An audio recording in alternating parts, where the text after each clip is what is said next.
What's going on, guys? Welcome back to the channel. This is Star. Today we're going over some powerful combos that you can pull off in Jedi Survivor. I've been having a lot of fun experimenting with different moves in each of the 5 stances and seeing what can flow together, and I was actually surprised by some of the things you can do. You've got a lot of the basic combos that you can do in any stance, like your basic 3-hit sequence, pulling a stormtrooper towards you and skewering him like a kebab, or lifting a target up and slamming them back down, but there's a lot of specialized moves I learned that you can only do in specific stances, and I want to go over some of them today. If you guys have any combos you like using in Survivor, let me know in a comment below, and if I get enough, I'll make a part 2 to this video using your guys' suggestions. Don't forget to thumbs up the video, subscribe if you're new, and let's get into it. Just a heads up, for most of these combos, you need to have the right abilities unlocked in the skill tree. I'll go over each one involved so that you'll know what to unlock if you want to try these for yourselves. Some of them are done at higher levels, but others you can do really early on. It just depends on the tree. I feel like Blaster Stance has the most combo potential out of all 5, to be honest, and it's a nice demonstration of how you can combo between these unlockable moves in the skill tree, so we'll start with that one. I mean, the stance inherently involves comboing, alternating back and forth between the blaster and the saber, and you can do some really cool sequences where Cal shoots with overhead and underhand shots, depending on which part of the combo he's in. You can also charge up the shot in the blaster and hold on to it so you can choose at which part of the combo you want to let it go. And by alternating this way, you can do a ton of damage and get some of your shots back in the process. My favorite combo in this entire video, though, is point blank into the energizing flurry. This is a late game combo for sure, but it's so powerful and it lets you shoot with the blaster virtually forever as long as you can land the flurry. The point blank ability is basically a parry that you do with the blaster instead of the saber, and it has a huge knockback effect that sends the enemy flying. You can then walk up to that downed target and hit them with the flurry of stabs, and every hit that connects will restore shots. Keep in mind though that to use point blank, you need at least 1 round of ammunition in the blaster. If the mag is empty, you can't do the parry, so just be aware of how many shots you've got left. But even if you're on that last shot, you'll get 3 or 4 of them back with the flurry, so it's a really good trade-off. Another combo you can do in Blaster is a really flashy one. Just lift the target with the force and hit them with the sharp shot ability. The lift isn't completely necessary if the targets are open to the shot, but it just helps with grouping them together in one spot. When I went to LA for the preview event for this game, the gameplay demo had a finale that involved this exact move, and I remember being blown away by it.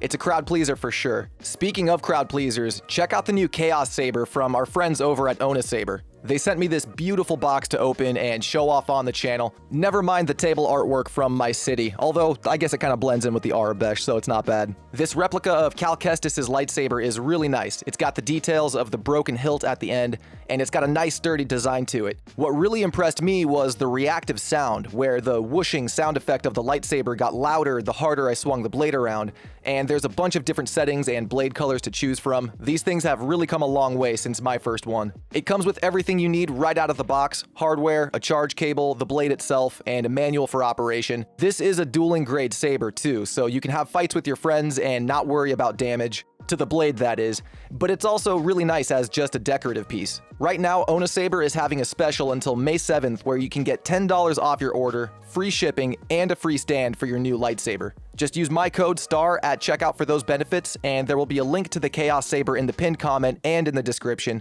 Be sure to check it out and check out the rest of their catalog of awesome dueling grade lightsabers. Big thank you to OwnASaber for letting me feature it on the channel. It looks great and it arrived just in time for this combo video, although I wouldn't recommend trying any of these Survivor combos with it in real life. I do recommend trying out some of these early game combos though. The Blaster Stance is a pretty late game machine, so let's check out the dual wielding combos that you can do pretty much right after you get the stance. In the skill tree, you have 3 abilities all in a line here on the right side: Backstep Slash, Uncoiled Strikes, and Serpent's Bite. All 3 of these work together, and I'm pretty sure the devs intended for them to be used in combos. And to be honest, this move is actually what inspired this entire video. The first combo is the Backstep Slash with the Uncoiled Strikes. Backstep does this strong slash attack and then jumps back to open up space, and the Uncoiled Strikes quickly closes that space and delivers an awesome looking flurry of hits. It's nice because if you can see an attack coming, you can get the hit in with the backstep, dodge the attack, and then come in with the uncoiled. The extended version of this move is just adding the Serpent's Bite at the end of the combo, which you do by holding the attack button throughout the flurry.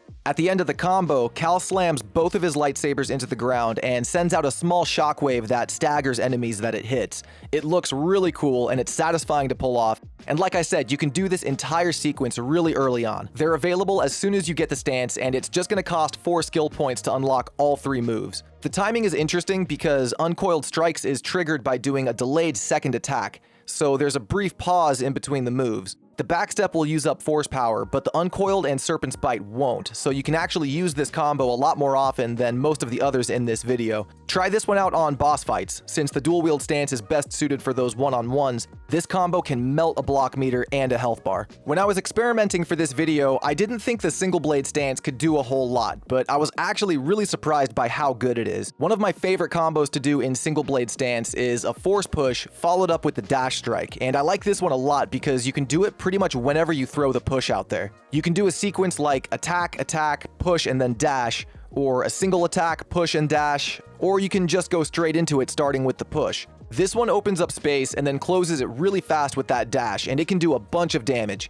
If you time it right, the push can even break the block meter and leave them open for a big hit. The downside to this combo is that the dash strike is a pretty late game move. If you're like me, you probably invested most of your skill points in the newer stances like crossguard and blaster. I know in my first playthrough I pretty much ignored single blade stance, and so it never got leveled up. But after playing around with these combos, I actually kind of regret that because single blade is really good. The dash is the bread and butter move as it closes a lot of distance, but I think the aerial dash is even better. I feel like the range on this is further than the normal dash, and while I was testing, I found out that you can combo this with the aerial assault slam attack. You'll hover in the air for a brief second after the dash connects, and that lets you sneak in the assault before you land, and it's really strong. If you have TM40, the aerial ace ability unlocked, it's a guaranteed stagger on that target, so you can follow up with more attacks after that.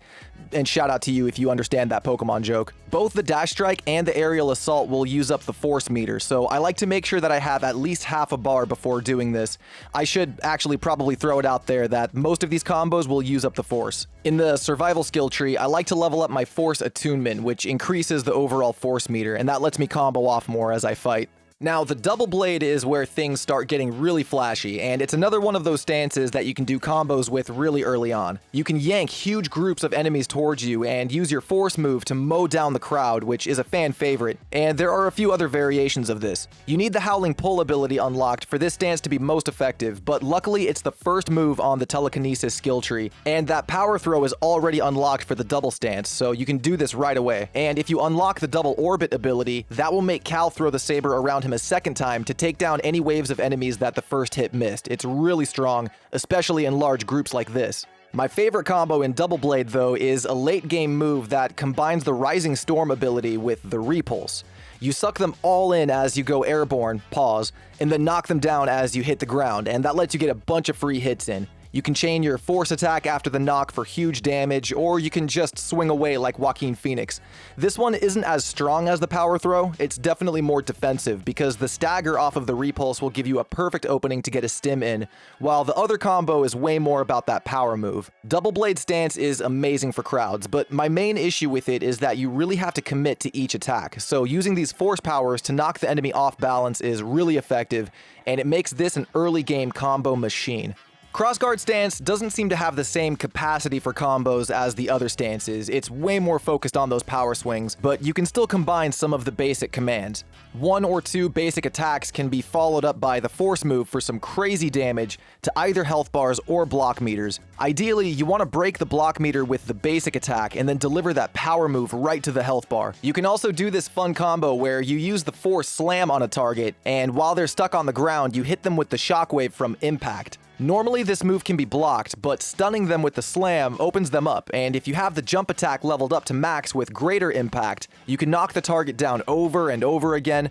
Both the slam and the impact take up force power though, so you can't do this for too long, but the damage kinda makes up for it. As far as the different stances go, I think Blaster stance has the best capacity for combos, since the Blaster and the Saber work completely independently of each other.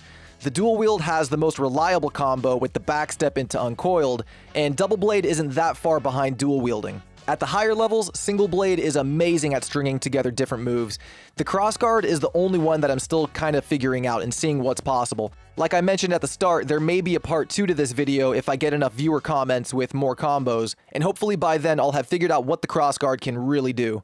While I was experimenting for this video, I discovered a few other cool combat tips, and I wanted to go over them here to really round out the video. So, the shields you can steal from shield troopers are actually really strong, and they can last a long time. You can grab it and hold on to it for as long as it lasts, and it will protect you from oncoming attacks, even against something as strong as an ATST. It's not a bad move, and it's even got a little window at the top so you can kind of see through it.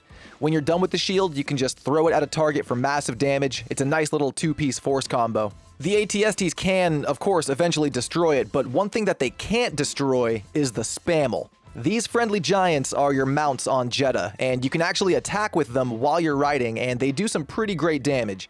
ATSTs and Stormtroopers are no match against the mighty spammel, so when you're exploring the sand seas with them, don't be afraid to engage the bad guys. You're actually probably safer on this thing's back than you are on the ground. The animation of this thing swinging its head will carry you forward, so you have to line up the attacks, but just think of it like a jousting run, and you'll have a blast taking out the imps on Jedha. You probably already know this one, but it's always worth going over for those who aren't aware. You can deflect all the blaster shots that come at you with the double-bladed stance. All the other stances will only deflect the first shot, and then all consecutive shots will just be blocked if you have the stamina. Double Blade, though, will send all the shots back to where they came from, so if you're fighting troopers with the heavy blasters, or just a lot of troopers with blasters in general, switch to the Double Blade and use those shots against them.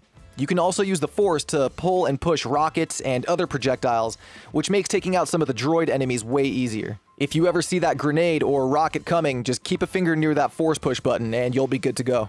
This next tip I picked up from fellow YouTuber Swanee Plays Games, so shout out to him for tipping me off to this one. The focused sight ability is insanely good in Survivor. It rapidly depletes your force meter, but it lets you auto-dodge every melee attack that comes at you, even the red unblockable ones, which really blew me away.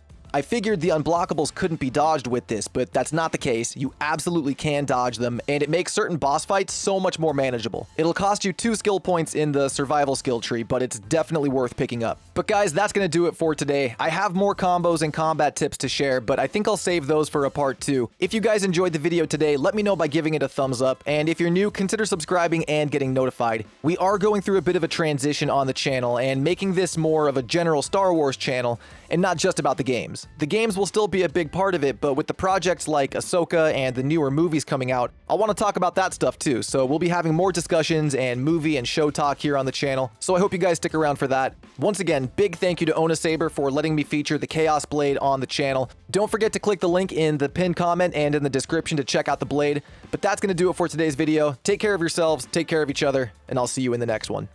Peace.